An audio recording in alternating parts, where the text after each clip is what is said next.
So you guys know what's funny is that after 248 videos, whatever number this is that 5.5, damn near 6 years later, I still get self-conscious and feel that awkwardness of talking into the camera, especially when there's people around. But whatever, because we've got ourselves a salted caramel large iced latte, courtesy of Makers and Finders, downtown Las Vegas, Arts District. If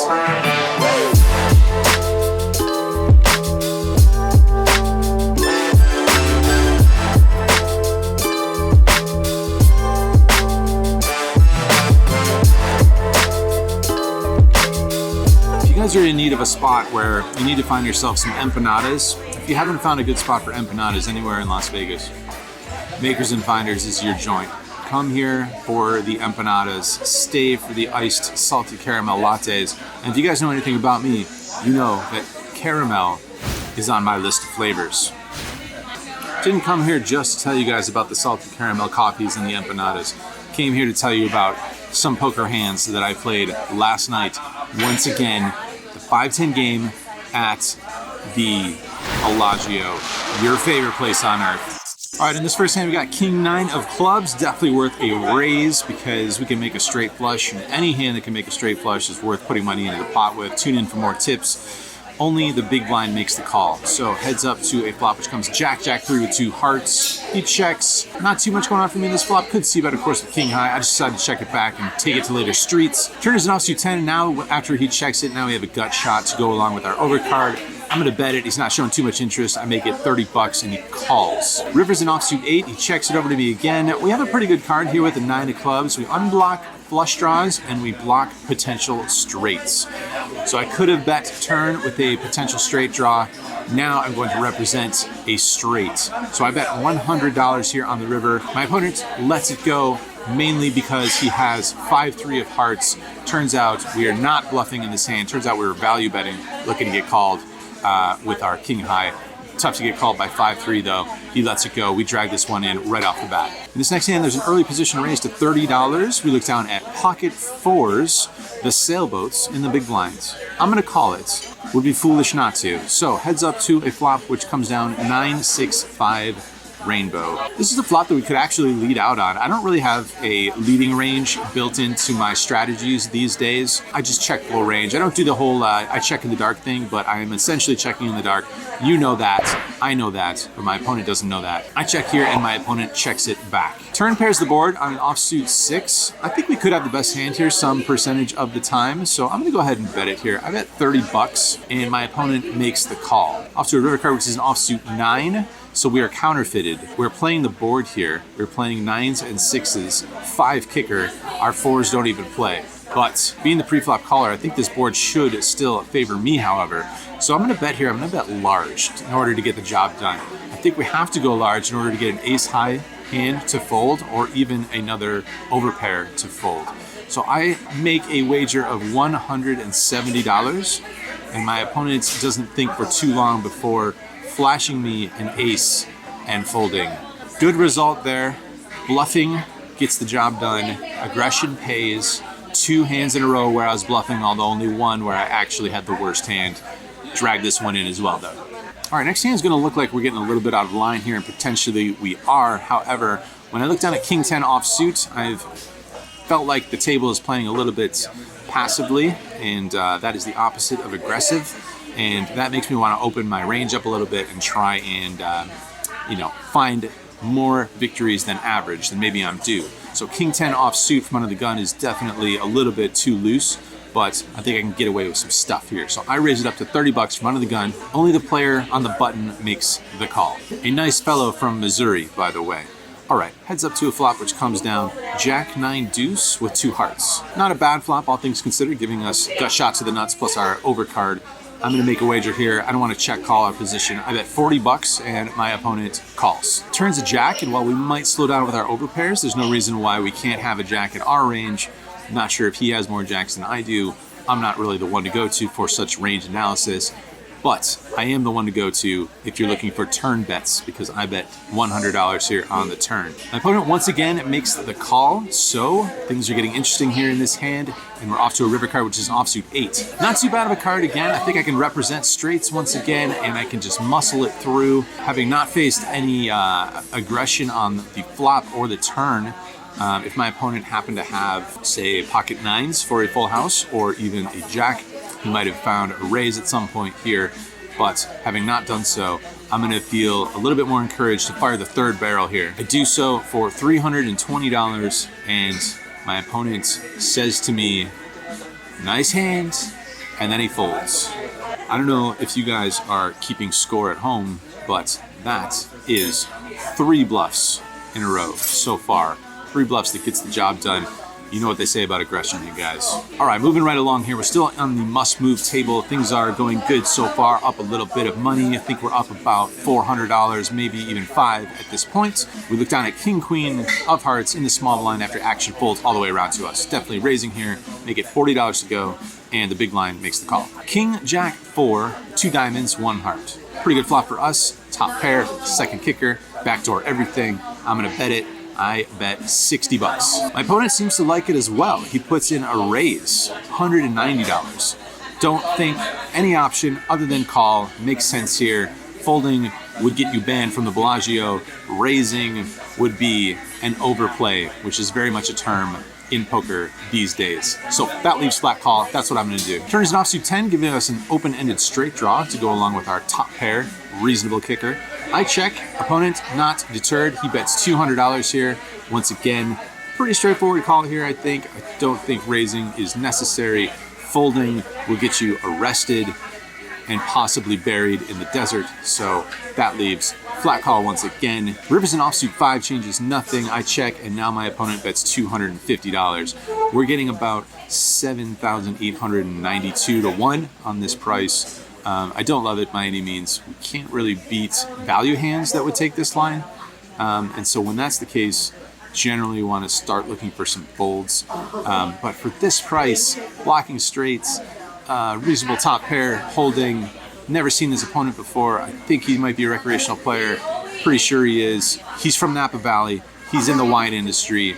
Shout out to him, and shout out to my $250 making its way into the middle, but not making its way back to our stack, because we lose versus a flopped set of jacks. So kind of a mini cooler there. Top pair versus middle set. You're definitely gonna lose some money there no matter what. I guess I could have found an exploitative fold there on the river, but again, having a sample size of 0 versus this opponent, I'm not too mad about it. Not too mad about this salted caramel iced latte either. All right, moving along here. Next hand, I look down at 9-7 suited. From under the gun +1, I make it $30 to go. Only the player on the button makes the call. Heads up to a flop where we flop some backdoor stuff once again. 10-5-4, 1 spade. I'm gonna see that here once again. $40 here. I don't know if I need to go so big. I think I could maybe downsize my c-bets a little bit, because players are gonna be continuing pretty wide here. And if I'm gonna be c-betting so often, do I wanna be betting so big? That I'm not sure. Definitely make a case for a smaller c-bet size. $40 in the moment, and $40 gets called. Turn is a good card. It's an offsuit 8, giving us an open ender. We also have good removal to straights on a board that's pretty connected here. So I'm gonna fire again here, and if it doesn't work, some more ammo, some more firepower I can deploy on the river. I bet $130, and good news is that ammo, that backup firepower, doesn't need to be utilized. My opponent lets it go. So once again, the bluff. The bluff is a powerful, powerful tool in poker. Just earning money that we do not deserve. I guess I deserve to lose the other money that I lost, but gaining other money that was not supposed to be my money by way of bluffing. All right, moving right along here. The nice man from Missouri in this hand is under the gun, and he raises it up to $40. We look down at ace-10 of clubs on the button. $40 from an under the gun player is kind of on the bigger side. Tend to think that might mean that he's weighted a little bit stronger. So while I'm looking to put in a lot of 3-bets in my game, this is one where I think flat calling on the button, getting position for the rest of the hand, is perfectly reasonable. So I make the call. Heads up to a flop that comes down 9-6-5 rainbow with 1 club. He bets again for $40, and with 2 overs, backdoor flush draw, and I would think this should be a good flop for me, range versus range. I'm going to call here. I'm going to put in the float and look to do some things on later streets as I enjoy doing from time to time. Turn is the jack of spades, second spade, and now he checks it over to me. And I think I make a mistake here. I decide to check it back when I think it would make more sense for me to start betting here. I think we can get some folds from better aces. If we're gonna put pressure on overpairs or a hand like pocket tens, maybe even a hand such as pocket sevens or pocket eights, I think we're gonna wanna start betting and start applying some pressure, turning our hand into a bluff. You know, the reason why I floated the flop was to, as mentioned, do some things on later streets, and checking back isn't really the game plan that's gonna get the job done. So I check it back, and the river comes an offsuit 8. So 4 to a straight on board now. He checks it to me again, and I think the door should be open here for some opportunity. I am going to go for that opportunity and once again bluff to the tune of $100. My opponent thinks for a little bit and decides he wants to see it. He tosses in the call, and obviously ace-10 high is not going to win here versus my opponent who made an amazing call with ace-queen of diamonds.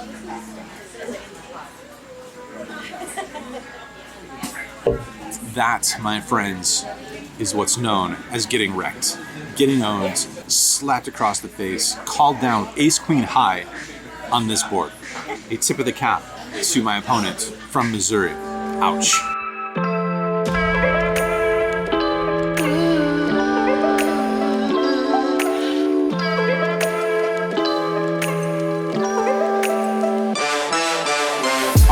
We are in the main game now. It's time to get down to business. It's time to get serious. No more screwing around. No more checking back on these brick turns and just letting people own us. In this hand, we look down at 7-5 of spades in the low jack. The cutoff wants to play for more. He makes it $90 to go. Folds back around to us. I'm not in a folding mood. I make the call. Heads up to a flop. Queen 8-6 rainbow giving us an open ender. I check and my opponent down bets it to $60. So I think we're gonna have to look for some check raises, and I think an open ender is going to be prime check raising candidate. We're going to look to check raise with pocket sixes, pocket eights. Probably don't have pocket queens here, so I'm not sure if we have all of the sets available. Perhaps we have 8-6 suited. If we have 7-5 suited, it certainly seems reasonable. So my bluffs are going to have to come from straight draws, and this one seems to make the most sense. So I check raise it up to $180. Opponent thinks for a little bit. He's not deterred. He makes the call. Turn is the 5 of diamonds, second diamond on board. Gives us a pair now, but I'm feeling like this pair might not win at showdown. I'm going to keep my foot on the gas here. We have good removal to straights. We can represent a hand like 7-9. We have a 7 in our hand. This seems like a good candidate. We're continuing to semi-bluff here. If we bet, we can improve now on a 4, a 5, a 7, or a 9. So I'm going to bet again. I bet $280 this time.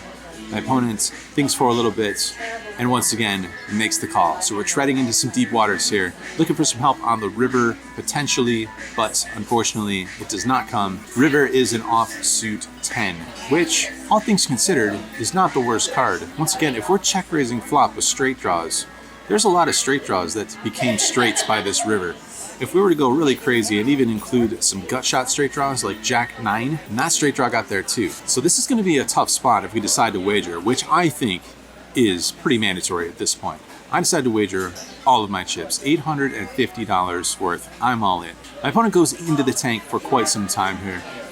This, I think, is a pretty solid line from our perspective. We can have pocket sixes, we can have pocket eights, we can have 7-9, we can have Jack 9. There's a lot of value hands that we can have here, and it's going to be a pretty tough spot to just call off with pocket kings or pocket aces or ace queen on this board. So my opponent is thinking about it for quite some time, goes into the tank. Eventually, he decides it's a fold. We get it through. Feels really good when you get the all-in bluff through on the river, dragging the pot with just a measly pair of fives and a 3-bet pot, triple barrel. After my opponent folds, he says, how long do I have to wait in order to see that one? When will I be able to see that one? Probably going to be about a week or so. By the time this one hits the airwaves, he's just going to have to wonder, and he's not going to be super happy once it makes its way onto the YouTube airwaves, but can't really blame him for finding a fold there. I think a lot of times in previous videos, I tended to play maybe a little bit more straightforward. Definitely trying to add a little bit of aggression into my game these days, both pre-flop and post-flop. I think I got a pretty favorable run out for my hand. I had one of the few hands that is still a bluff by the river, but happy to drag it in. The power of the bluff comes through once again, and the session has turned around. We were down somewhere in the neighborhood of $600 or $700. We're now into the black. Continuing on with our ways here, one last cherry on top. The straddle is on in this hand. Cutoff makes it 50 bucks. We look down at ace jack offsuit in the small blind. Definitely looking to keep the pressure on, keep foot on the gas. I make it $200 to go. I had gotten a couple of 3-bets through recently pre-flop, and this one has good removal to some strong hands as well. Keeping my foot on the gas, $200 it is, and action folds all the way through. Definitely happy with the way that this session played out. I didn't find myself in too many. I didn't find myself on the right side of any coolers, and I didn't have that many strong hands, especially strong starting hands to work with. I had a lot of spots where I could do some things on later streets, and you're not going to get them all right in a session, that's for sure. You're going to have mistakes no matter what, no matter how it's going, whether it's good hands or speculative hands like the ones we were mainly working with in this session. We get into the game for the usual $2,000. Once again, I give my opponents a $500 head start. Once again, we are able to overcome the deficit. Cash out of this game for $2,620, I think, somewhere in that neighborhood. Profit of $620. So that is 3 pretty good sessions in a row at the Bellagio 510. Definitely feels like a bit of a comfort zone thing, which is both good and bad. It's great to have a comfort zone to come back to. As always, I'm not just looking to hang out in the comfort zone. So we will very much be exiting our comfort zone when the next video that you guys hear from me will be dispatched from Cambodia. By the time you guys are seeing this, your boy here will be hanging out, playing some poker in a country I've never been to before, Cambodia. I'll already be there. I'm gonna try and do some live stream stuff while I'm over there. Definitely gonna be doing some vlogging stuff. And there's gonna be a meetup game on the 17th. But by the time you guys are seeing this, it'll probably be a little tough for you to book a flight to Cambodia. After that, we're shooting back to the US. There's WPT stop in Tampa, meetup game on September 1st at the Seminole Hard Rock in Tampa. Brad Owen will be there for that one. Come join us if possible. Should be a super good time. We expect a massive turnout for that one. It'll be my first time in Tampa. Hoping to keep this train rolling. Feels good to be making vlogs. Feels good to be booking wins, of course. But I feel like I'm playing good as well. So more to come very soon. Checking with you guys from Cambodia. Should be an adventure. See you soon.